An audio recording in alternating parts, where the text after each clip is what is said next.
Bienvenue à tous. L'adéquation, formation, emploi, principal leitmotiv des responsables de l'Institut supérieur Don Bosco. Et pour cause, de nouvelles filières font leur entrée dans les offres de formation dès la rentrée prochaine. L'information est rendue publique lors d'une rencontre avec la presse. On fait le point avec Florent Atiogbe.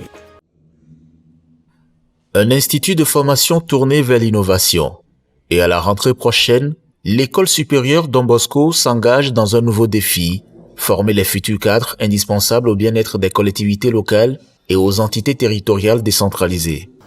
La filière marketing, communication et marketing territorial vient du fait de la décentralisation qui est en œuvre dans notre pays, le Togo. Alors, nous avons ainsi contacté les communes et recenser les besoins en formation. Et c'est progressivement que nous nous sommes orientés vers la filière dont le libellé est communication et marketing territorial. Une licence et un master professionnel en communication et marketing territorial, une nouvelle offre de formation qui répondra à coup sûr à un grand besoin spécifique de compétences et d'expertise recherchés en termes de nouveaux profils sur le marché exigeant de l'emploi au Togo. Face aux professionnels des médias ce mercredi, les responsables de l'Institut supérieur Don Bosco se sont prêtés à un exercice pédagogique, mais aussi et surtout instructif, montrer les enjeux et les opportunités de la nouvelle filière désormais inscrite à la carte. À la fin de la formation, l'apprenant sera en mesure, tout d'abord, de communiquer par rapport à son territoire de référence.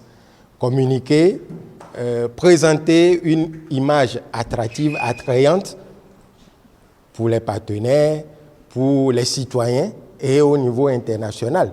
Communiquer positivement, attirer des ressources, des investisseurs, mobiliser des ressources au niveau local à travers la participation active des citoyens de tous bords. Des équipements à la pointe de la technologie et un cadre de formation répondant aux normes en vigueur pour des études supérieures dans un climat convivial pour des diplômes reconnus au niveau national et international, des diplômes qui offrent surtout des débouchés illimités. L'Institut supérieur Don Bosco continue donc de déployer sa vision. L'ouverture de la filière dédiée à la communication et au marketing territorial est donc une nouvelle étape franchie dans la matérialisation d'une noble ambition, celle de former les nouveaux cadres au métier de l'avenir pour une Afrique beaucoup plus émergente. Au point 2 de l'actualité économique, notez que l'axe Lomé-Niamey se renforce de plus en plus. Le président du Conseil, Faure Sozim Singbe, a reçu en audience la ministre nigérienne de l'énergie et au cœur des échanges, la souveraineté énergétique régionale pour une économie autonome. On écoute Awa Amadou à la sortie d'audience. Je suis porteur d'un message fraternel de son frère et ami, son Excellence le général Abdrahmane Tchani, président de la République du Niger.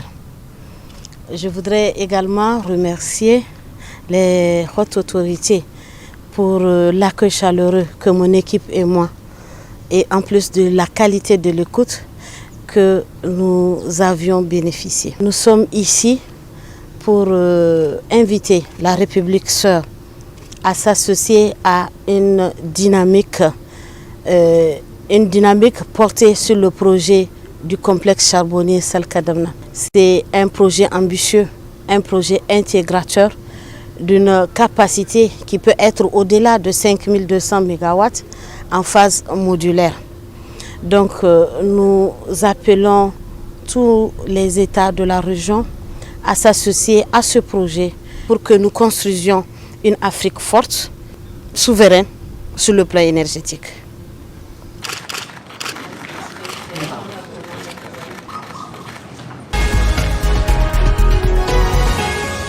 Direction Afrique du Sud pour vous dire que les autorités se disent consternées face aux droits de douane imposés par les États-Unis d'Amérique. Pour elles, cette nouvelle donne américaine complique davantage les échanges commerciaux. Suivez.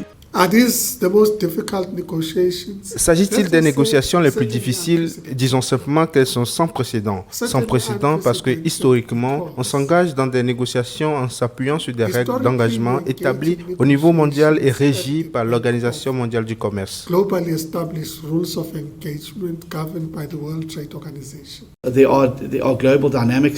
La dynamique mondiale actuelle autour du commerce va rendre ces eaux plus difficiles à naviguer. Mais comme le dit le vieil adage, on ne peut pas être des marins qui maudissent la mer. Nous devons naviguer sur des mers qui s'offrent à nous.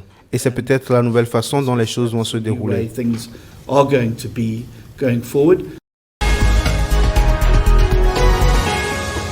Et du côté de l'Union européenne, la suspension des contre-mesures tarifaires contre les États-Unis a maintenu cela suite à la nouvelle réaction de Washington.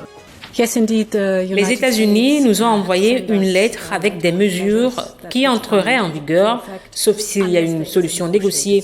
C'est pourquoi nous prolongeons également la suspension de nos contre-mesures jusqu'au début du mois d'août. Dans le même temps, nous continuons à nous préparer aux contre-mesures afin d'être parfaitement prêts.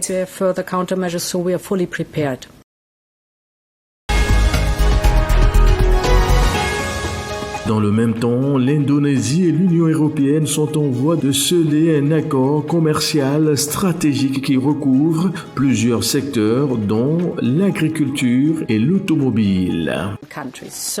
Il y a beaucoup de potentiel inexploité dans notre relation commerciale et c'est pourquoi cet accord arrive au bon moment car le nouvel accord ouvrira de nouveaux marchés. Il créera plus d'opportunités dans des industries clés, dans l'activité économique et l'agriculture, dans l'automobile et les services qui en bénéficieront massivement. Aujourd'hui, nous avons réalisé une percée. Après 10 ans de négociations, nous avons conclu un accord de partenariat économique global qui est essentiellement un accord de libre-échange.